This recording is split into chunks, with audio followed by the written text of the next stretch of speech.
Okay, welcome everybody to the first kickoff episode of Up and Down with Sam. Happy that you're watching. I'm Sam Timmer, and with us today we have Noah Timmer, who's my older brother. Pleasure to be here. Happy to be here for the inaugural. For sure. So we're gonna do a quick introduction just because it's the first episode. I'll tell you a little bit about me. Noah will tell you a little bit about him because I'm guessing he's going to be a little bit of a frequent guest. And then we'll go through our segments. So I'm 21 years old, born and raised in Keene, New Hampshire. I now attend Calvin University. I'm a junior out here in Grand Rapids, Michigan. And I'm on the men's golf team here. So that's hence the name Up and Down with Sam for my golfers out there. Huge sports junkie. I feel like I have a lot to say, so that's kind of why we made the podcast. Favorite sports team is the Packers. You can tell with the flag in the background. That was inherited from my grandpa, and I also inherited Michigan along that line. Good thing is I do put my money where my mouth is because I am an owner of the Packers, so that's cool. And then outside of those two teams, Michigan and the Packers, I am all Boston. So Red Sox, Celtics, and Bruins. So kind of an interesting mashup, but I love them all. And yeah, that's a little bit about me. So Noah's going to share a little bit about him. Yeah, I mean, like Sam said, I'm the older brother, also born and raised in Keene. Stayed on the East Coast though, and went to Bates College up in Maine. Played baseball there for 4 years. Unlike Sam, I decided not to follow my grandfather's Packers legacy, as you would say. Actually, followed my pa's fandom and legacy here in New England. Patriots fan, so big week for us. Huge Michigan fan, though. Probably who I root the hardest for out of all my teams. Red Sox, Celtics, right there in the running with the Patriots. Not as much of a puckhead as Sam, but I'll cheer for the Bruins come playoff time. So, yeah, happy to be here and excited to help Sam along this podcast journey. So Cool. Awesome. So first segment, we're just going to jump right in. First segment is called Buzzer Beaters. So this is more of a headline type segment. So first up on the list, we got Carlos Alcaraz completing the Grand Slam at the age of 22, the youngest to ever do it, with the Australian Open win over the legendary Novak Djokovic. Impressive win. Lost the first set actually, and then proceeded to win the next three. So pretty cool there. Yeah, really cool stuff. I mean, Djokovic had that absolute marathon with Sinner the day before, so as if he wasn't against impossible odds with Alcaraz already, given the youth and the just dominance. I mean, what was it? 5.5 hours of just pure determination to beat Sinner. So Yeah. I think the tournament definitely gave the seam heads what they were looking for with Djokovic and Alcaraz again. But well deserved. Pretty incredible. Youngest person ever to complete that career Grand Slam. And I don't know, we were talking about it with our dad earlier today, but sports like golf and tennis are just better when there's someone dominant. You either love them or you hate them, and it makes everything polarizing. So, really cool stuff. Yeah. So some people are actually talking about a cheeky little medical timeout that Carlos took in the semifinals for a debatable, some say cramp. But according to the official report, because he was able to centralize a muscle for a potential strain, he was granted the medical timeout when he was losing.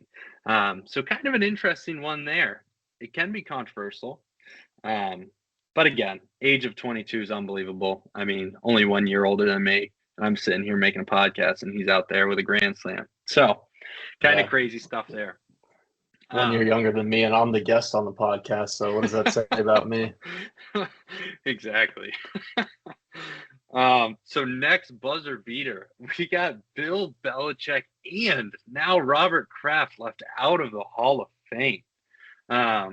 Obviously, you're a Patriots fan, so I'm a little bit more of a neutral or non-biased source. But we're just going to go with Bill Belichick. 8 total Super Bowls, 6 as a head coach, 3 coaches of the year, A .673 all-time win percentage. I mean, how do you leave a guy like that out of the Hall of Fame on his first go? I mean, there are conspiracies all over the place. I've had about three myself in the last week since this news has come out. I've listened and read to a lot of good stuff. Mike Sando on the Ryan Russillo podcast last week was talking about this new voter policy that the Hall of Shame, we're now calling it in New England, courtesy of Dave Portnoy, the Hall of Shame has implemented for this year. And so really weird so the voters put in one coach, I believe, and then one contributor, and then put those guys up against some older players that have been on the ballot for a while. And the voters have to figure out a way to vote for only three out of, I believe it was around five people that were eligible to vote. And a lot of voters were not happy about that because you're putting Bill Belichick against some legends who the voters at the time, they've been arguing years for these guys to get in, right? And so, with this new policy, those older players just keep getting pushed further and further down the line of, if they don't get in now, when are they ever going to get in? Put a lot of voters in an uncomfortable spot where, as you see now, no way Bill Belichick's not going to get in, right? And so maybe I like player A, vote him in. That's one less vote for Bill. Player B, vote him in. And so, that's sometimes how the math works out. And I think the voters, honestly, a good portion of them were just as shocked as we were. So pretty crazy. I like the conspiracies, honestly, more. The Bill Polians of the world, forgetting who they voted for. I think that one's got to be up there with my favorite. Yeah. I mean, I think if you're not going to vote Bill Belichick, and you just got to face the music. And I mean, yeah, checkered past, Spygate, that certainly didn't help his standing with a lot of people. Yeah, that's what I was going to bring up. Not the most personable person, you could say. And so, maybe that's the reason. And my other conspiracy was Robert Kraft didn't want to share the stage with old Bill Belichick. But now I guess neither of them are sharing the stage. So who knows what the actual reason is? I tend to lean more towards the new voting policy that I think will soon be corrected based off of the feedback, you could say. Yeah. But I'd be interested to hear what you think. Yeah, I mean, it's interesting. I mean, if you look at pure coaching standpoint, there's, no way that A, he doesn't get in, and no way that B, he shouldn't be first ballot.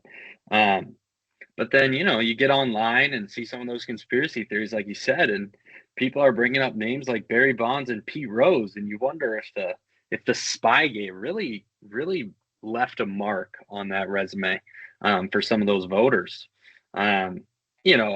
Like I said, I think he's going to get in. I don't think it's going to be like withholding forever, like the MLB is doing with those guys that were considered to cheat.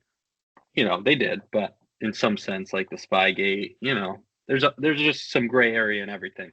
But yeah, really interesting, really crazy. Just not what you'd expect. But that begs the question: is that going to apply to Tom Brady?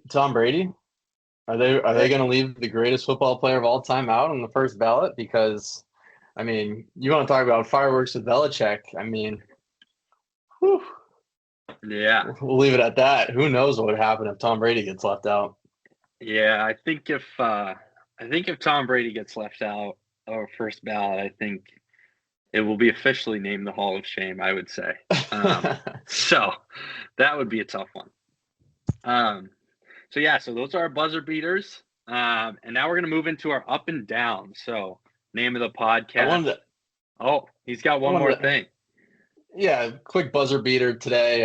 Celtics traded Anthony Simons for Nikola Vucevic.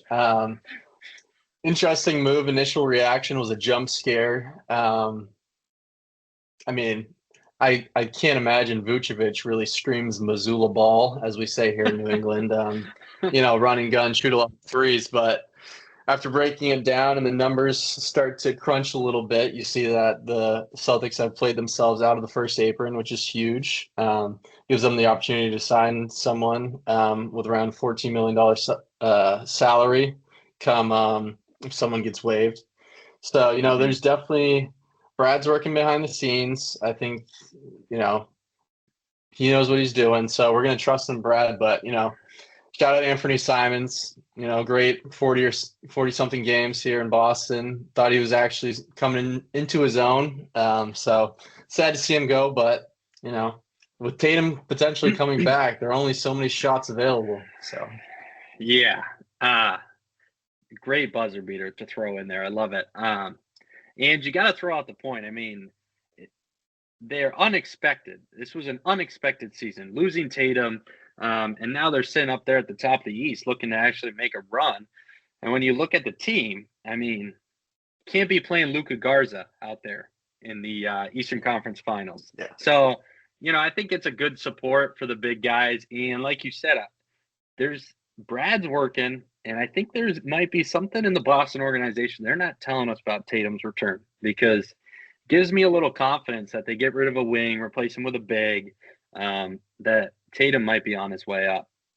So, yeah, exciting stuff for the Celtics, I think. But now moving on into the up and down segment. So this is kind of like something good in a team that maybe struggled or something that struggled. So we're going to hop right in. And both Michigan fans, I mean, Michigan basketball, what a week for them. Beating number 5 Nebraska at home in a just grueling game, and then heading on the road in the same week to East Landfill, as we like to call it out here in Grand Rapids. Heading to East Lansing and beating Michigan State on the road in another top-ranked matchup. What do you got to say on your boys in blue? Yeah, it's been a pretty fun season.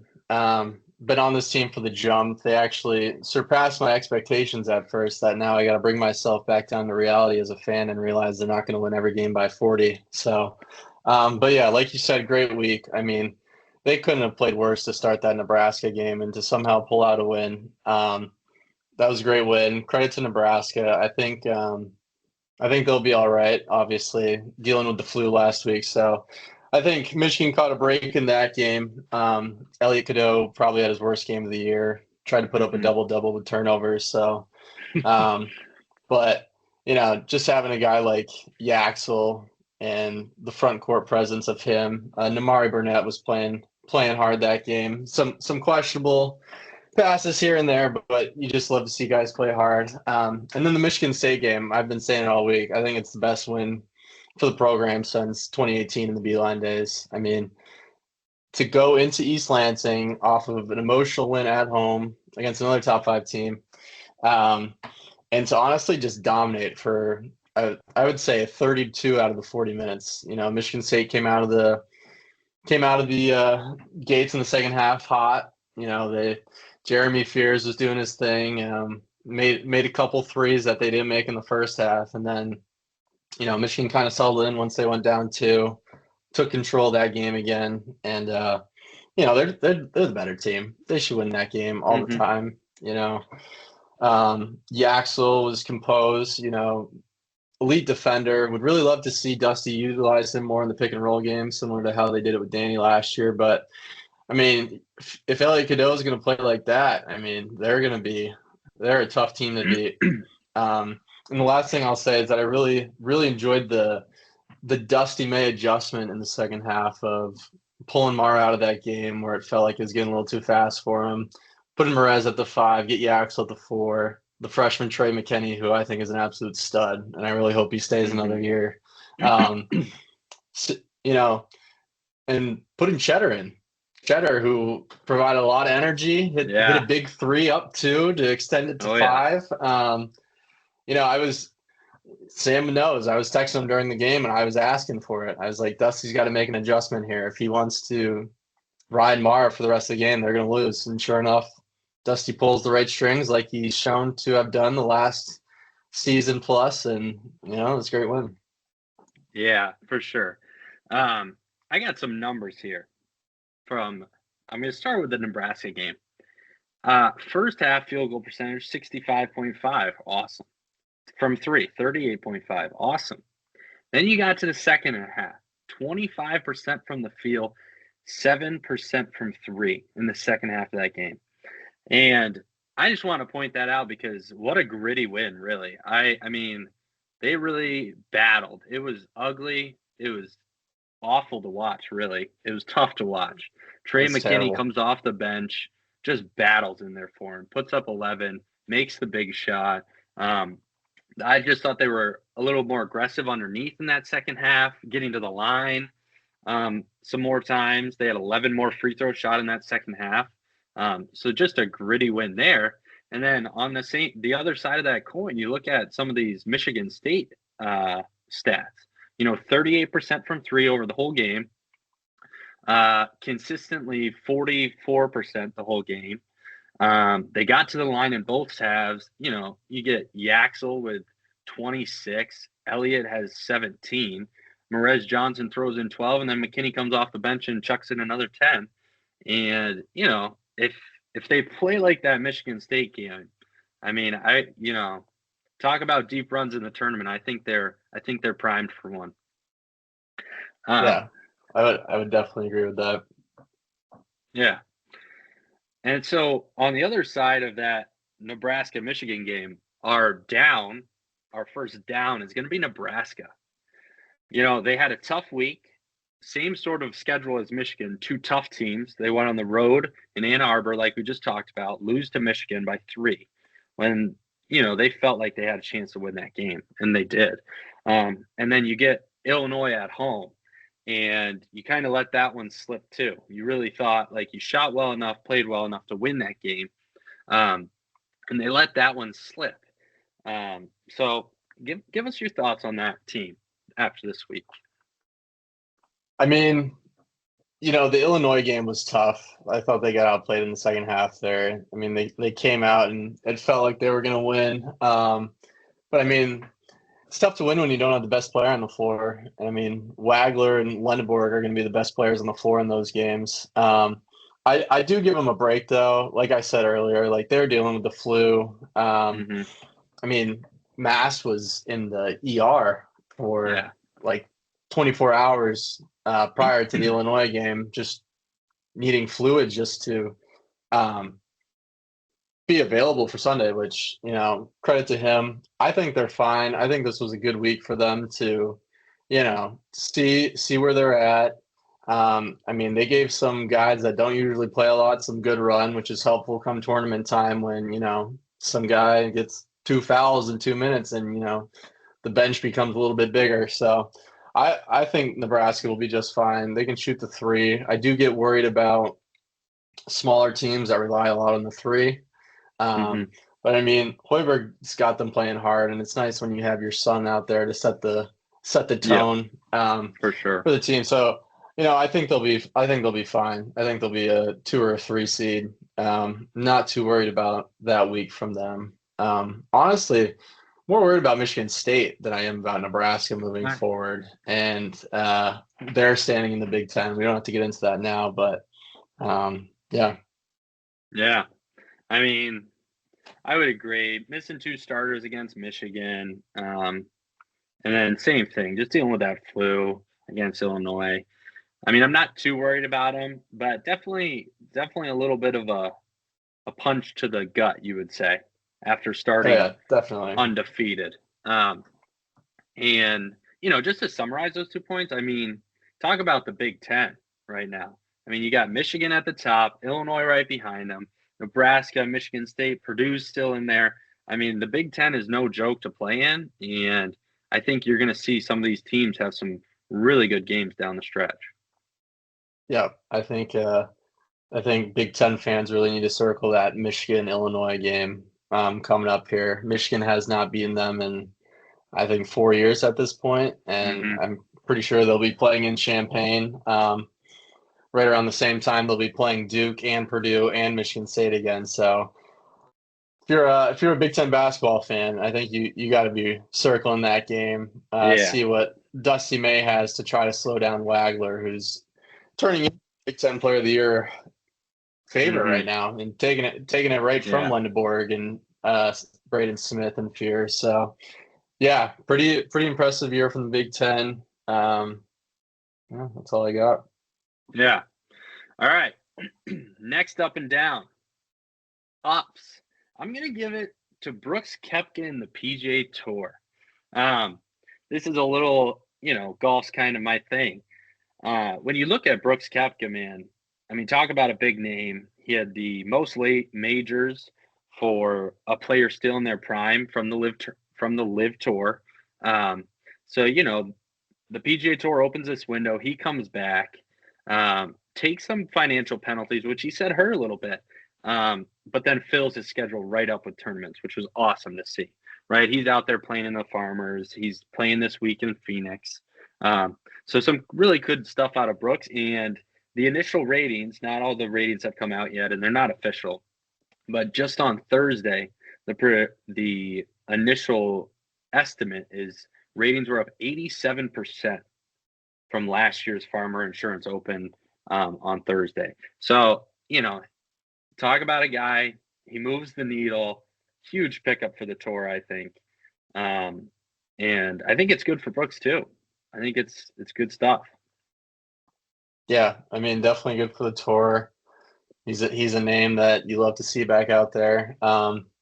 Playing all right, but wouldn't it be special if he goes back to the place where he got his first tour win and, fires it up a little bit for old time's sake, gets the crowd on their feet.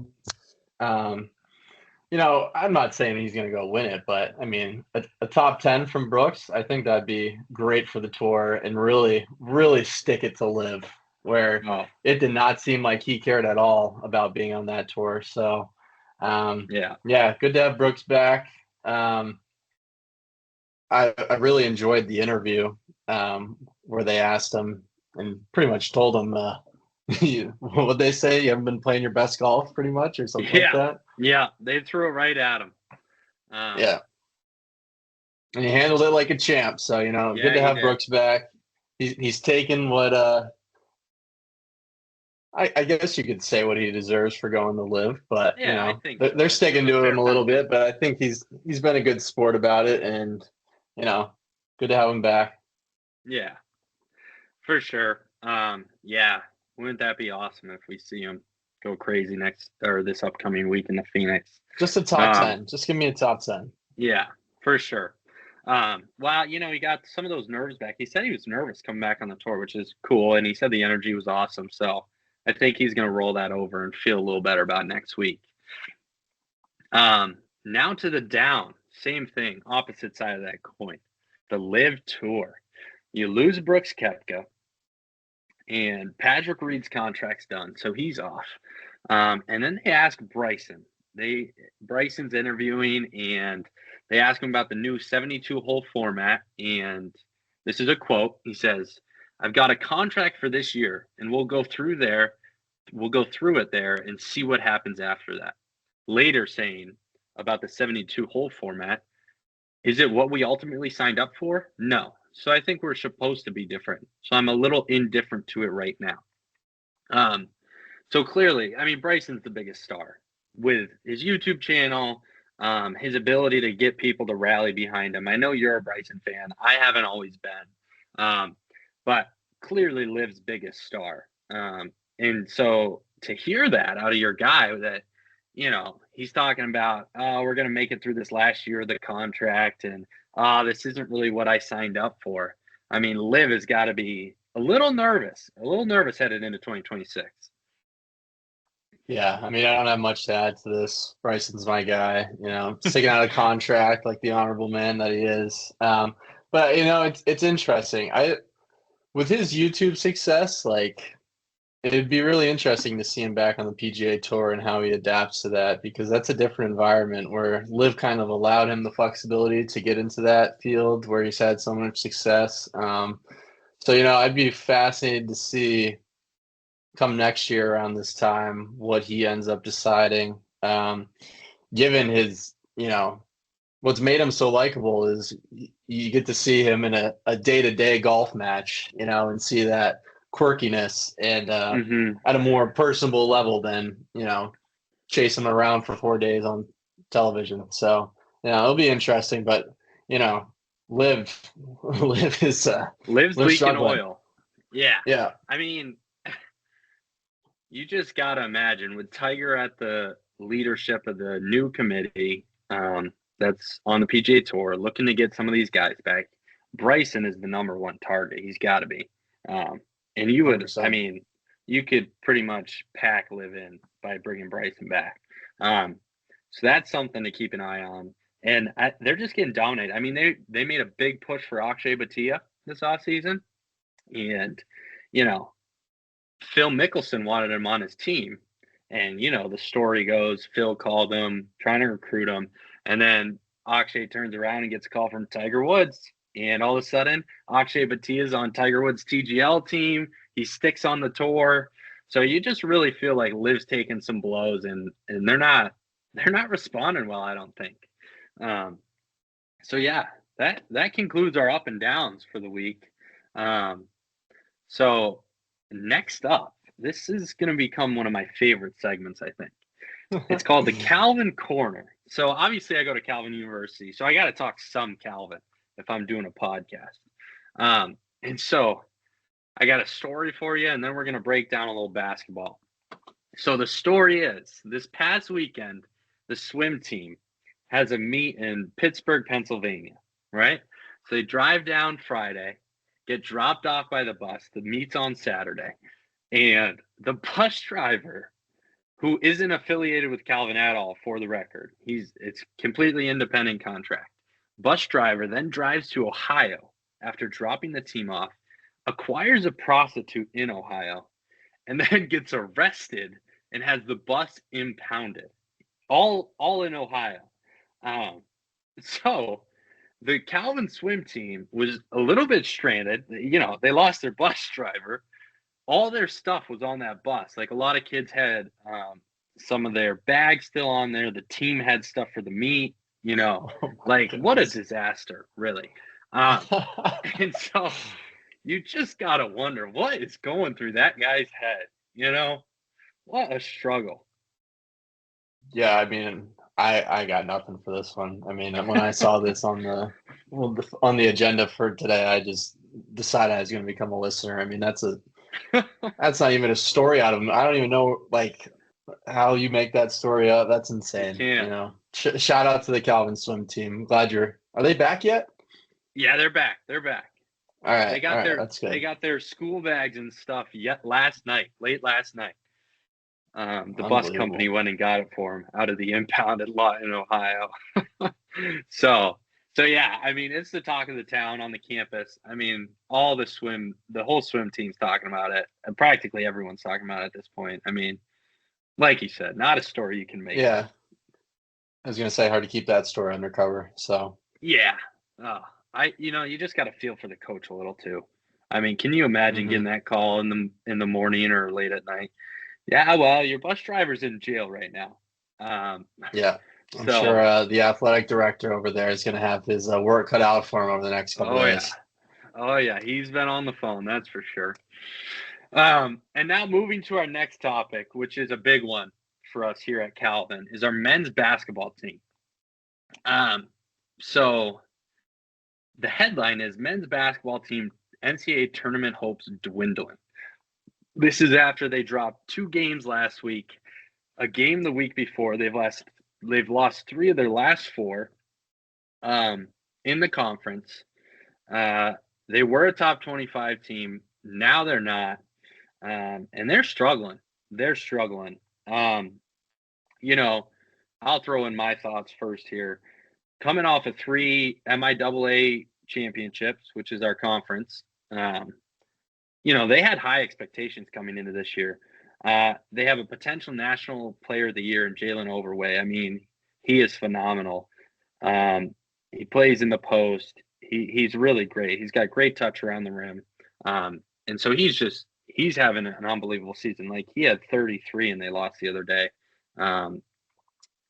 And so you got that piece. You lose a couple guards over these years. So they lose a former guard, Uchenna, and then Owen Vernado transferred out. He's now at Tennessee Tech. And then sophomore Jordan Scott goes down with a sprained MCL with an injury, and he hasn't played the last couple weeks. And so you kind of they fall in this rut from those 3 games that they lost. They shot 22.6% from three, which is just abysmal. And along with that, 15 and a half turnovers per game over those 3 games, scoring only 68.5 points per game. I mean, just a struggle of a stretch from the offense. Um, so yeah, I'll let you react to that, and then I'll finish it up. Yeah, I mean, I don't know. We've been watching them all year. I mean, it's all there. I think, like you mentioned, it's certainly become a, they got to win the MIAA now, and you got to have trust in Coach Saul that, he's been able to do it the last few years. And I mean, you got the best player in the conference, and you got to trust that, they're going to be able to do that. I mean, I haven't watched the last few games, but clearly, the impact of missing Jordan is, certainly being felt right now. And yeah, I was just looking at the NPI rankings, which came out yesterday. And like I said, it's, you just got to prep for the MIAA tournament now. And I think, Yeah, get right, get healthy. I mean, it just speaks to how hard it is to sustain success for, multiple years in a row, and why, some of these powerhouses that you see across all divisions and all sports just makes it even more impressive. Because I mean, what, Calvin win Hope? What was that? 2 weeks ago and week and a half yeah, ago, and that was in between. get gets one of their biggest wins of the year. Hmm. I know Hope's not, as great as they have been in the past, but I mean, still huge win. Yeah. You can see that momentum carrying over, which unfortunately it hasn't. I think they'll be okay. They're super talented. They play hard. The one thing that you can always count on is they're going to play really good defense, and I think that matters in the tournament when everyone else gets a little bit tighter. You can Hmm. sit back on your defense and make a couple shots. So I think they'll be fine. It's too bad that they're going through this stretch, but hopefully Jordan comes back healthy and you know Yeah, gets a little run going into tournament time. for sure. And for me, I mean, I'm like the biggest Calvin basketball fan ever. At that Hope game, yelling in the front row. Awesome game for them to go on the road and beat Hope in such a rivalry game. Um, and so on the flip side of this, like obviously you got some negatives going on here with some of these numbers, but you got to look at Coach Saul, veteran at the helm. He knows what he's doing. Um, he's won. He knows how to win. I mean, last year they started 0-9 and then proceeded to go on an unbelievable win streak, win the conference, and play well in the NCAA tournament. Right? They went to the Elite Eight 2 years ago with Coach Saul. Like he knows how to get it done. Former Calvin basketball player, kind of a legend. In a sense. So you got to trust him. He knows what he's doing. Then you look, like you said, you got the best player in the conference. You got Jalen. You gotta know that you have him, and just know that you're gonna have a good performance out of him. So he's not your concern, right? And then you look down and you got Zion Ruckert starting to play some good basketball, coming off the bench. He's a transfer in this year. Luca Ressler, I mean, talk about a guy who works hard like nobody's business and takes on a lot of roles for that team. So he's going to be good. He's going to be fine. We trust Luca. Trevin Winkle, I mean, he's a bro for sure, and he Mm-hmm. can play. So not worried about him. Parker Schwartz, same thing, going through a little bit of shooting woes. But again, I just think they'll find their stride again. There are lumps and bumps in the season. Some would call it the dog days. Um, but I believe in them. I think they're gonna win out. I think they're gonna win the MIAA, and then you go from ranked to unranked, and then get on a run. Who knows what happens in that NCAA tournament? I really think they can get hot and get going. So I'm still excited. I'm still all bought in. I believe in the boys. I think they still got a lot to show and a lot of wins to post. Um, so excited about them. I think they're Yeah, gonna get going here. I would agree. And shout out to Bates men's basketball, 22 in the MPI right now. Good start to the season over there in Lewiston, 16-4, just coming off a big win against Middlebury. So Yeah, had to get the Bates in there. I like it. yeah, All right, so that wraps up our first Calvin corner. with a swim disaster and men's basketball looking to make it a turnaround. Um, and now we're going to head into, I think, is going to become one of our bigger segments. And it's called We Need a Redraft. And it's not specifically just like drafts of players, but anytime we want to go back and be like, we need to do this over, right? And so for today, in honor of the Super Bowl and Drake May in his second year headed to the bowl, and all those Patriot fans, super pumped up, we're going to redraft the top 10 picks of the 2024 NFL draft, and we're going to be alternating. So Noah could make a terrible pick, and I just got to live with it and pick the next one. So that's how it's going to go. I'll introduce the team, and then we'll pick, and then we'll give a quick little tad bit about it, and then we'll go forward. All right. Questions. Yeah, go ahead. So we can pick any player from the draft, correct? Any player from the draft. It does not have to be one that was picked in the top 10. Okay. Second question, are we picking as if we are the football team at this point in time, or are we just picking the 10 best players? Meaning, are we going off positional need, or are we going off just the best players? We're going off the best players. Like, okay. As if, best players is what I'm going with. All right. Perfect. So the first pick that we had in the 2024 draft was Caleb Williams to the Chicago Bears. Noah, I'm going to give you this one because I have a feeling I know who you're going to pick, but let's just hear it. Yeah, so I mean, this one wasn't very tough for me. I mean, he's in a Super Bowl in his second season. Drake May is going to be the number 1 overall pick to the Chicago Bears. I mean, hindsight, you look at, imagine what he would be doing with Ben Johnson right now. I think Caleb Williams is obviously a really good player. I mean, he shows flashes of greatness. I think the major difference is the accuracy of the two quarterbacks. And you look at, Drake May leading the NFL in, yards per attempt, yards per catch, accuracy down the field, EPA, QBR. I mean, I get, the schedule, whatever, Caleb Williams, as great as he is, I believe he was 32nd in accurate throws. And you can get that at NFL Next Gen Stats, I believe. He was right there with the likes of J.J. McCarthy, who people have had plenty to say about. Caleb Williams is going to be great, but I think right now you have to take Drake May. I mean, he's in the Super Bowl. Yeah. He's a game away from greatness. So, yeah. No, I totally agree. That's who I had as my top guy. All right, so with the second pick, it was Jaden Daniels to the Commanders, and I'm going to stick with that pick. I think they got their guy. I think he's a good quarterback. He's a dual threat. He had a phenomenal rookie year. Knocked off the Lions to go play in the NFC Championship last year, which was awesome. But, this year he comes in, takes a tough loss to my Packers, and that's really when he started to get some of those injuries going. So I don't think he's got the pieces around him to perform at a high level quite yet. I think they got to boost that roster a little bit over there in Washington. And then, he's just got to stay healthy. But overall, I think he's the guy there at number 2. I think the Commanders got their guy.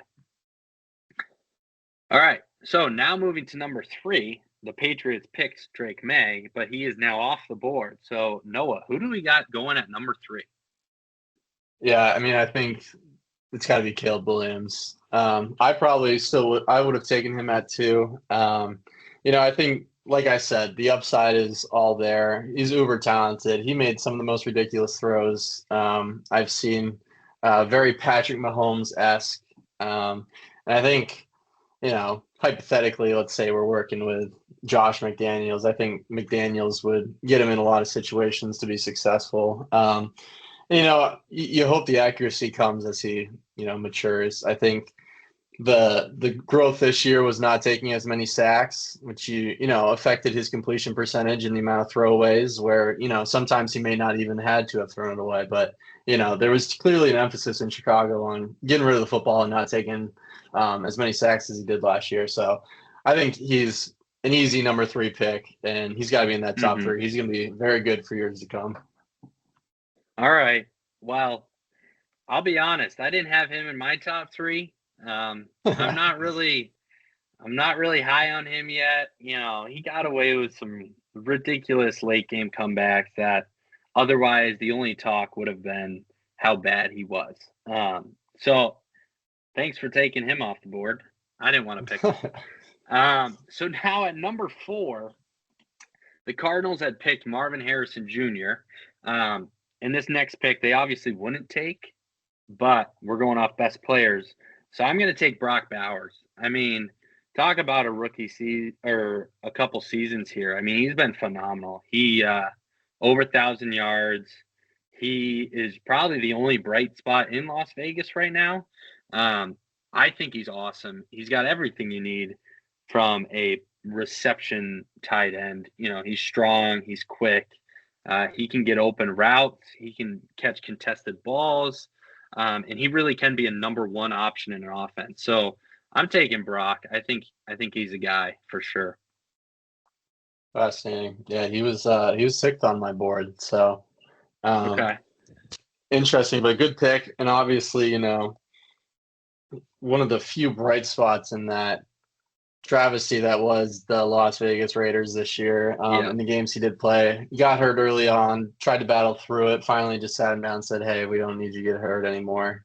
Came back, a few great games. So, you know, he's going to be great for years to come. Definitely a top tight end in the league. So that's a good pick. I did not have him there. So pick number 5, who drafted, I believe, is the Chargers, right? It was the Chargers, and they drafted Joe Alt out of Notre Dame. Yeah. So since this is a best player draft, I think the Chargers got it right.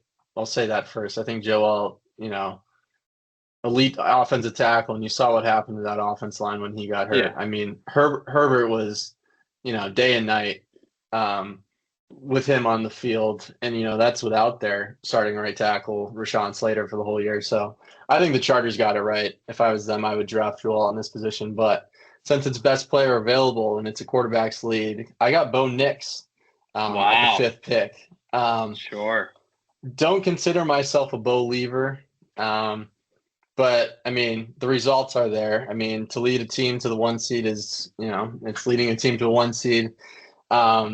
I thought he had some really gutsy performances and some really big games. Sorry about this, but thinking about that Packers game, you know, totally. After that, you know, 50-50 interception from Surtain, something flipped for him. And I felt like he really, you know, came down the stretch and really took control of that game. I mean, beat Josh Allen, you know. Josh Allen, it's would never thought I would see the day. But, you know, took advantage of Josh's mistakes and, you know, 9 game-winning drives, I think it was this year for him. So I mean, I'm not a believer, but I think, you know, respect is there, and I think he's going to be a really good quarterback for years to come. And he's kind of got that, you know, it factor down the stretch. He may not play the prettiest game, but when it comes down to it, you know, he's gonna give you an opportunity to win. So I'd pick Bo Nix at 5. Yeah, I got a couple things on that one. So the first is I did have him in my top 10 guys. Second thing is, though, you talk about that Packers game. I think I figured out what was wrong. He didn't have Micah Parsons chasing after him after that unfortunate injury. I think that's what allowed him to play well. But regardless, definitely some gutsy games. Played really good all year. And I will say I did draft him in a dynasty league 2 years ago. So I wouldn't say I'm a Bo leaver, but I was there. I knew what was coming. So yeah, moving forward, we had Malik Neighbors taken for the Giants. That was the next pick, and I'm gonna bump Malik out of there. I think he's a good player, but I'm gonna bump him. I'm going with Byron Murphy from Seattle. I mean, wow. He was taken. I know he was taken 16th. Wow. He's phenomenal, man. Talk about a game record, game changer. He boosts that defense so much. He's a baller, and you know he's part of the reason they're in that Super Bowl. I mean, that defense is scary. I think he's a huge part of it. The guy's legit. So I'm throwing him in there. I know it Wow. might be a little controversial, but I'm throwing him in there. Yeah, I mean, he was not on my board. But I mean, it's a good pick. He's a defense anchor on that D line that we're going to be seeing here in a few days. So I mean, I can't disagree. I definitely have a few guys over him, but his impact has certainly been felt on that pretty elite Seahawks D line. So all right, Yeah. so who was at 7? So then we got the Titans at 7, who took J.C. Latham from Alabama, offensive tackle. So what do you got for us at 7? Yeah, so we're gonna stick with tackle, but we're gonna go with Joe Alt. Like I was Yeah. talking about before, I mean, he's an all-pro type of tackle. Really battled that ankle injury all year, and just it kept coming back up. So hopefully he's healthy next year. But I mean, when he's healthy, he's an anchor. I think he's Yeah. better than J.C. Latham.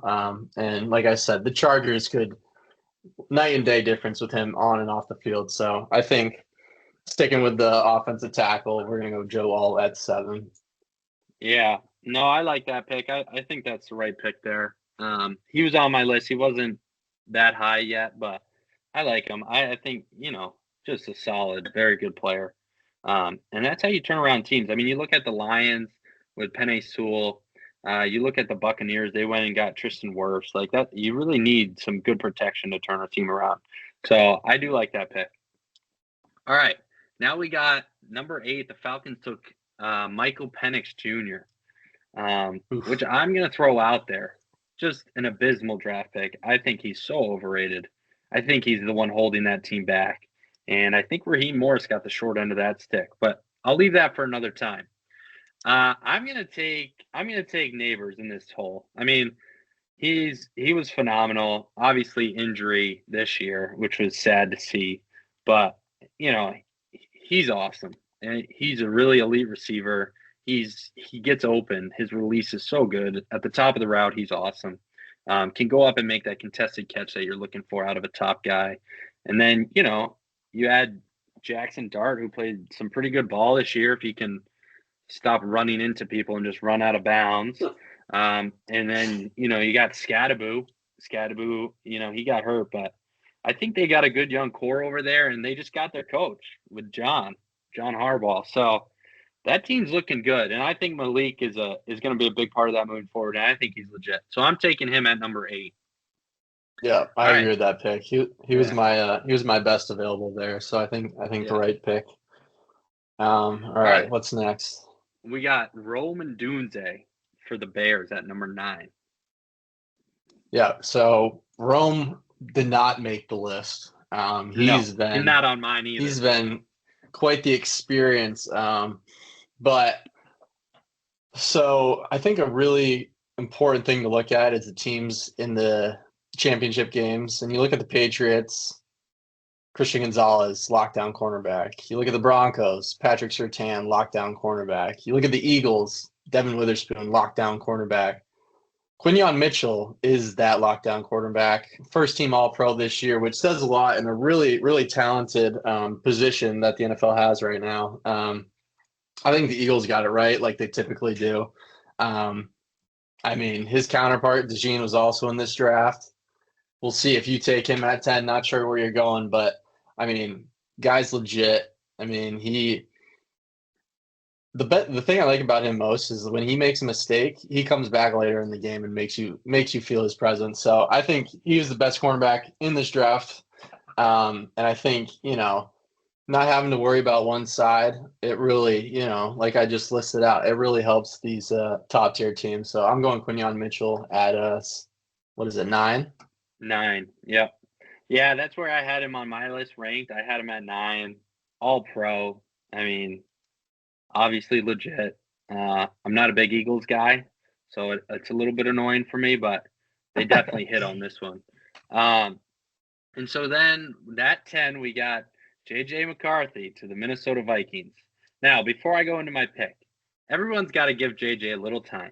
He's been injured. The team was 9-8 this year in one of the hardest conferences or divisions in the league.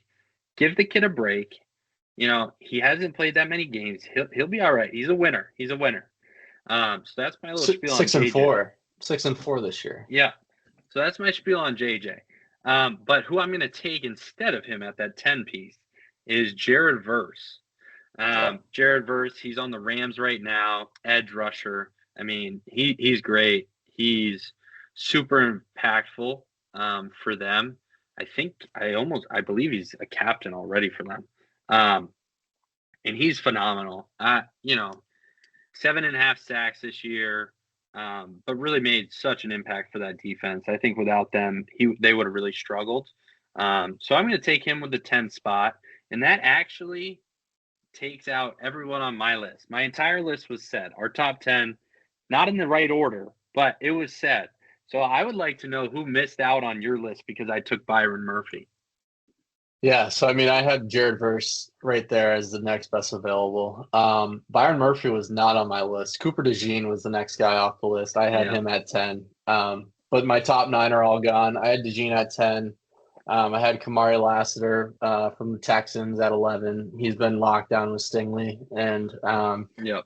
I had Marvin Harrison right there, even though some of his antics I'm not the biggest fan of the talents there. And I had JJ McCarthy actually right there in that around 15 spot. So shout out to those guys. But I mean, I think we're pretty lockstep. The Byron Murphy is a good shout. Did not have him in my top 10, but I can definitely see the argument for it. I'm a Cooper DeJean fan. Yep. The fact that the Eagles got him and Quinion in the same draft is, it's ridiculous. Yeah. But Yeah. Yeah. I mean, my honorable mention, and it's going to lead me right into the next section. Edgerrin Cooper, linebacker for the Green Bay Packers. I mean, the guy can play, hits the hole hard, tackles for losses. They get him in a little sack scheme sometimes where he comes out of that linebacker position, and he can cover. I believe he knocked down 2 fourth down balls against the Bears in our late season matchup. So he's a baller. He's my honorable mention, and it's going to lead me perfectly into the next segment, which is Go Pack on the Go. So this is going to be, my quick little Packers update because I'm a Packers guy.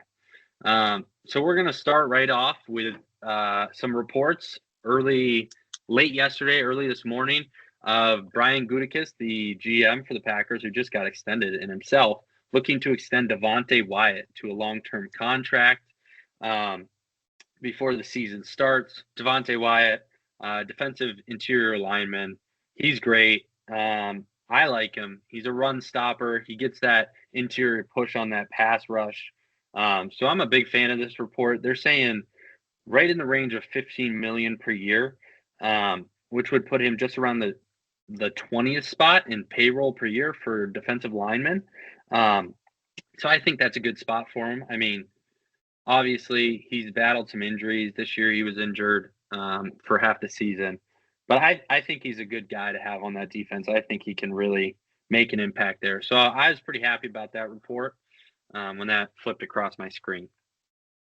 Anything on him or? no, I mean, I like Wyatt. He's a good player. I think you got to keep him. Yeah. Given the past offseason, having to get rid of Kenny Clark, so you got to keep your best guy in the line. They were better with him on the field, so yeah. As long as they don't overpay him anything crazy, I think 20th is right where he should be. So yeah. And those were the reports. So I like that. Another guy who we're looking to get at $15 million per year, Quay Walker.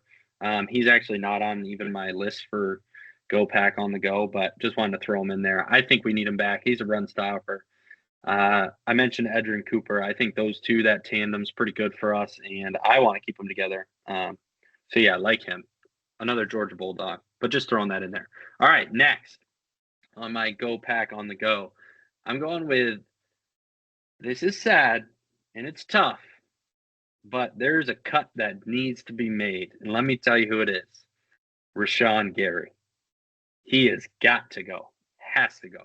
Saves us $28 million in cap space if he gets cut. In the last 10 games of the season, didn't record a sack or a tackle for the loss. I mean, this guy is $100 million plus guy, and you don't record a sack or a tackle for loss over 10 games when, I would like to point out, our best pass rusher, Micah Parsons, goes down late in the season against Denver Broncos.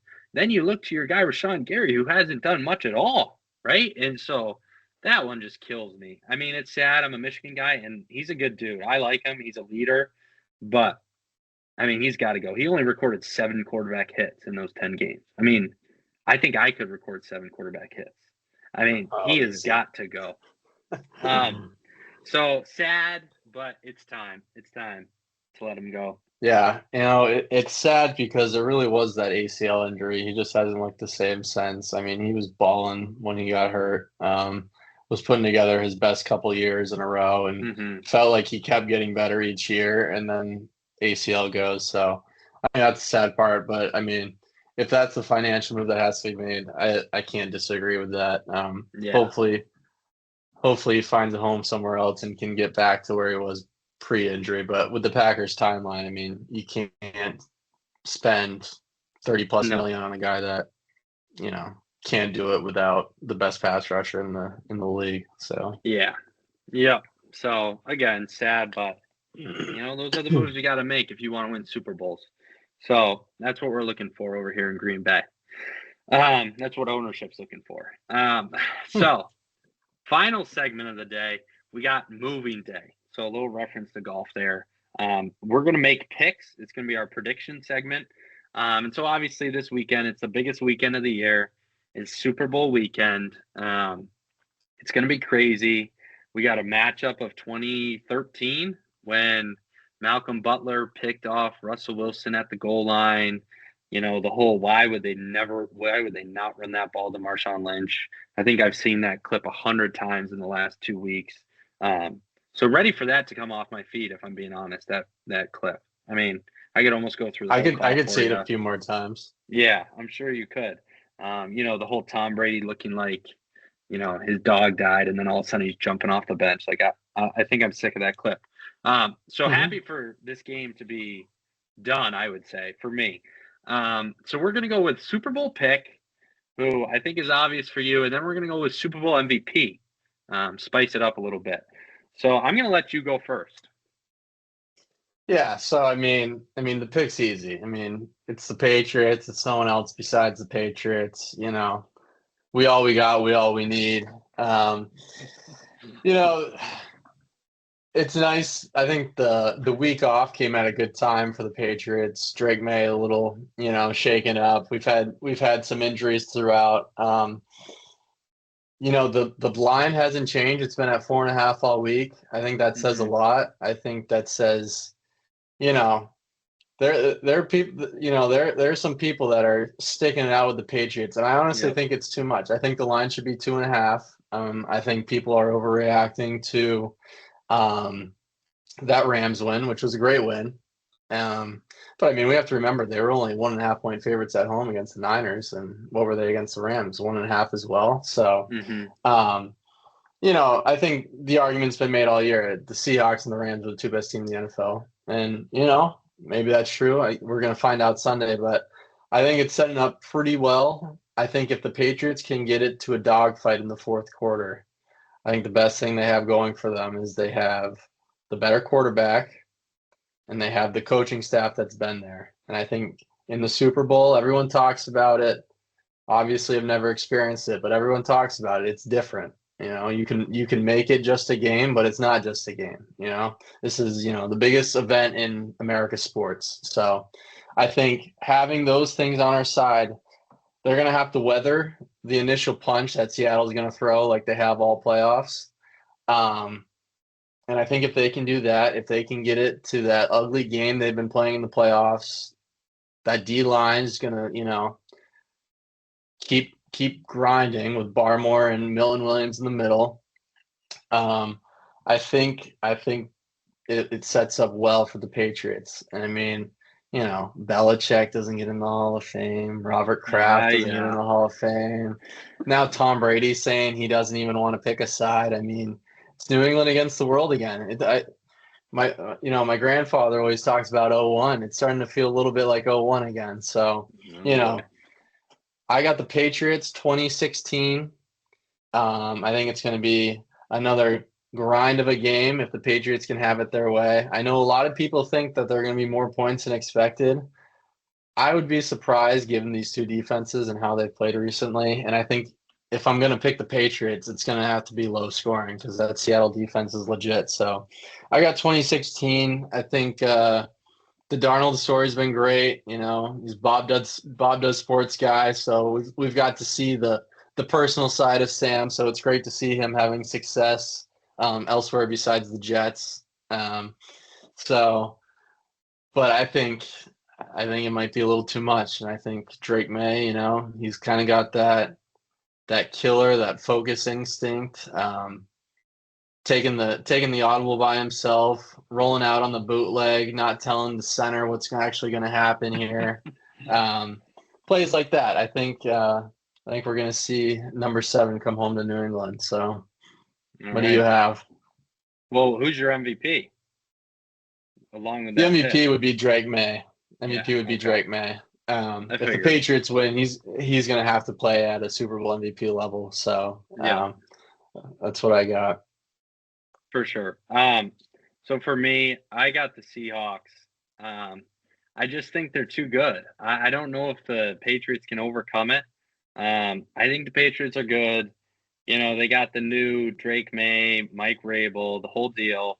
Um, and they're playing some good ball, but I don't think the defense from Seattle is really going to allow them to lose this game. Um, so it's going to be pretty cool to see the opposite side of that cliff.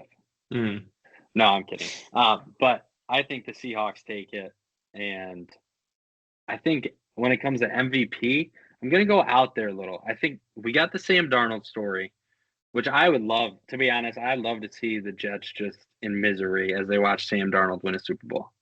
Okay, I'll throw that out there. But again, you know, I like Drake May. Drake May is a baller. But from my MVP standpoint, I'm going with Kenneth Walker. I think, and I know he's a Michigan State guy, and I don't like Michigan State, but I think he's got a 2 touchdown performance in him. I think they win a a tough game, a brutal game. Um, I think they just squeak it out enough to get it done.